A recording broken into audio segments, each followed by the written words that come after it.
In this video, we will talk about Dalton's law of partial pressure. Let us have a container which contains some hydrogen gas of N1 moles. There is another container which contains helium gas of N2 moles. Both the containers have same volume V and same temperature T.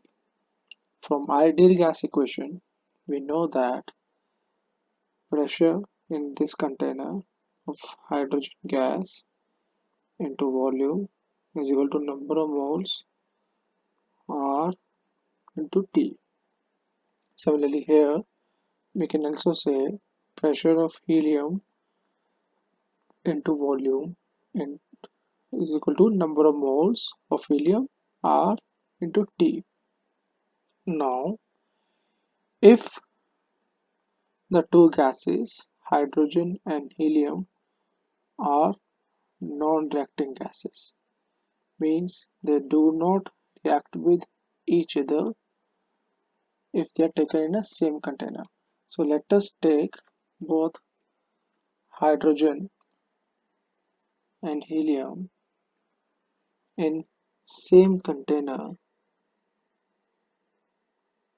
and same quantities. Hydrogen is N1 moles, helium is N2 moles, same volume, same temperature. Dalton's law says that because these gases are non-reacting, so hydrogen and helium will behave as if they are present alone in the container, or they will behave independent of each other. Okay, so the behavior or pressure exerted by each gas would be independent of each other.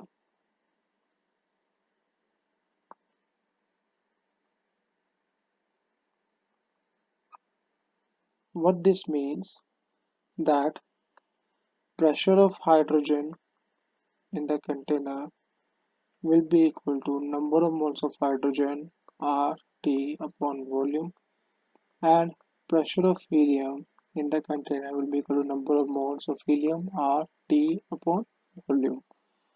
So since the container contains only these two gases, Dalton's law states that the total pressure in the container is sum of all the constituent gases. Here the container contains only two gases, so we'll say pressure total is equal to pressure hydrogen plus pressure helium. From above we can say N1 RT by V is pressure of hydrogen, N2 RT by V is pressure of helium, and hence pressure total is equal to N1 plus N2 into RT by V. This is the total pressure. If we look carefully and compare pressure of hydrogen upon to pressure of total pressure of the container, we will get N1 RT upon V upon N1 plus N2 RT upon V. This summarizes to N1 upon N1 plus N2. Now, this is the number of moles of hydrogen upon total number of moles in the container of both hydrogen and helium combined.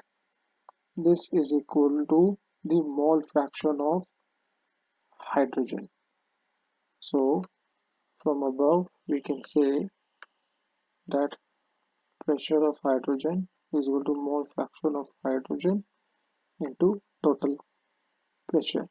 Same analogy can be used to compute pressure of helium upon pressure total will come out to be N2 upon N1 plus N2, which is the mole fraction of helium, and hence we can also say pressure of helium is equal to mole fraction of helium into pressure total.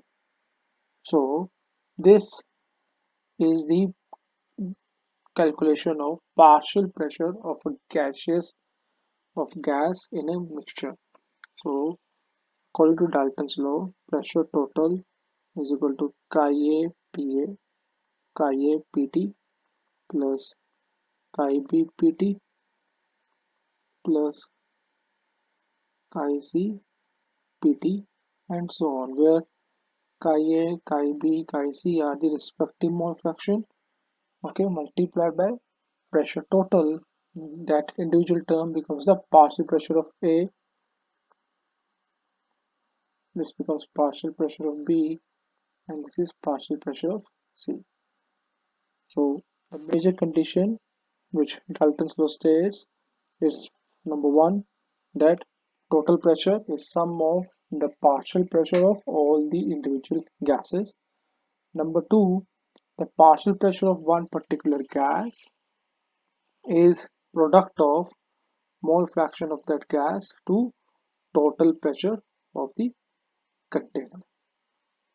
Okay, and this is only applicable if the gaseous mixture is inert to each other, means the gases they do not chemically combine to each other. If the gases chemically combine with each other, Dalton's law partial pressure will not be applicable.